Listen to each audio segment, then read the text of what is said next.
ನಮಸ್ಕಾರ ಎಲ್ಲರಿಗೂ. ನಾನು ಡಾಕ್ಟರ್ ಮಹೇಶ್ವರಿ. ನನಗೆ ಬಹಳಷ್ಟು ಜನ ಗರ್ಭಿಣಿ ಹೆಂಗಸರು ಹೇಳ್ತಾರೆ, ಡಾಕ್ಟ್ರೇ ನನಗೆ ಲಾಸ್ಟ್ ಟೈಮ್ 7th ಮಂತ್ ಅಲ್ಲೇ ಡೆಲಿವರಿ ಆಯಿತು, 9 ಮಂತ್ಸ್ ಸ್ಟಾರ್ಟೇ ಆಗಿರಲಿಲ್ಲ, ಅವಾಗಲೇ ಪೇನ್ ಸ್ಟಾರ್ಟ್ ಆಯಿತು ಅಂತ. ಇದಕ್ಕೆ ನಾವು ಅಕಾಲಿಕ ಹೆರಿಗೆ ಅಥವಾ ಪ್ರೀ ಟರ್ಮ್ ಡೆಲಿವರಿ ಅಂತ ಹೇಳ್ತೀವಿ. ಈ ಪ್ರೀ ಟರ್ಮ್ ಡೆಲಿವರಿಗೆ ಏನು ರೀಸನ್ಸ್ ಅನ್ನೋದನ್ನ ನಾವೀಗ ಡಿಸ್ಕಸ್ ಮಾಡೋಣ. ಮೊದಲನೇದಾಗಿ ಇನ್ಫೆಕ್ಷನ್ಸ್ ಅಂತ ಹೇಳ್ತೀವಿ. ಅದು ಯೋನಿದ್ವಾರದ ಇನ್ಫೆಕ್ಷನ್ ಆಗಿರ್ಬೋದು, ಅಥವಾ ಮೂತ್ರನಾಳದ ಇನ್ಫೆಕ್ಷನ್ ಆಗಿರ್ಬೋದು, ಅಥವಾ ಗರ್ಭಾಶಯದ ಇನ್ಫೆಕ್ಷನ್ಸ್ ಆಗಿರಬಹುದು. ಎರಡನೇದಾಗಿ ತಾಯಿಗೆ ಏನಾದ್ರೂ ಡಯಾಬಿಟಿಸ್ ಇದೆ ಅಥವಾ BP ಜಾಸ್ತಿ ಆಗಿದೆ ಅಂತ ಡಯಾಗ್ನೋಸ್ ಆದಾಗ ಆ ಟೈಮಲ್ಲಿ ತಾಯಿಯ ಮತ್ತು ಮಗುವಿನ ಆರೋಗ್ಯದ ದೃಷ್ಟಿಯ ಸಲುವಾಗಿ ನಾವು ಪ್ರೀ ಟರ್ಮ್ ಡೆಲಿವರಿ ಮಾಡುವ ಚಾನ್ಸಸ್ ಇರುತ್ತೆ.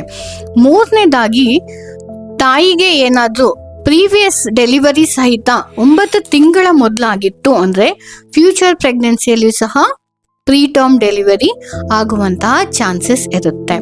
ನಾಲ್ಕನೇದಾಗಿ ಯಾವುದೇ ರೀಸನ್ ಇಂದ ತಾಯಿಗೆ ಬ್ಲೀಡಿಂಗ್ ಸ್ಟಾರ್ಟ್ ಆಯ್ತು ಅಂದ್ರೆ ಡೆಲಿವರಿ ಬೇಗ ಮಾಡಬೇಕಾಗತ್ತೆ. ಐದನೇದಾಗಿ ತಾಯಿಗೆ ಏನಾದ್ರೂ ಅಡಿಕ್ಷನ್ಸ್ ಇದೆ ಅಂದ್ರೆ ಸ್ಮೋಕ್ ಮಾಡ್ತಾ ಇದ್ದಾರೆ, ಡ್ರಿಂಕ್ಸ್ ಮಾಡ್ತಾ ಇದ್ದಾರೆ, ಏನಾದ್ರೂ ಡ್ರಗ್ಸ್ ತಗೊಳ್ತಾ ಇದ್ದಾರೆ ಅಂದ್ರೆ ಅಂಥವ್ರ ಹತ್ರ ಪ್ರೀ ಟರ್ಮ್ ಡೆಲಿವರಿ ಆಗುವಂತಹ ಚಾನ್ಸಸ್ ಇದೆ. ಆರನೇದಾಗಿ ಯಾವುದೇ ಫಿಸಿಕಲ್ ಅಥವಾ ಮೆಂಟಲ್ ಸ್ಟ್ರೆಸ್ ಇದ್ದಾಗ ಸಹಿತವು ಪ್ರೀ ಟರ್ಮ್ ಡೆಲಿವರಿ ಆಗುವಂತಹ ಚಾನ್ಸಸ್ ಇದೆ.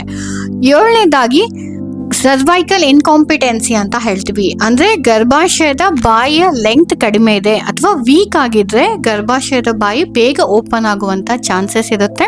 ಇದರಿಂದ ಪ್ರೀ ಟರ್ಮ್ ಡೆಲಿವರಿ ಆಗುವಂತ ಚಾನ್ಸಸ್ ಇರುತ್ತೆ.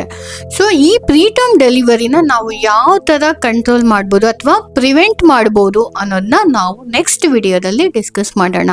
Thank you.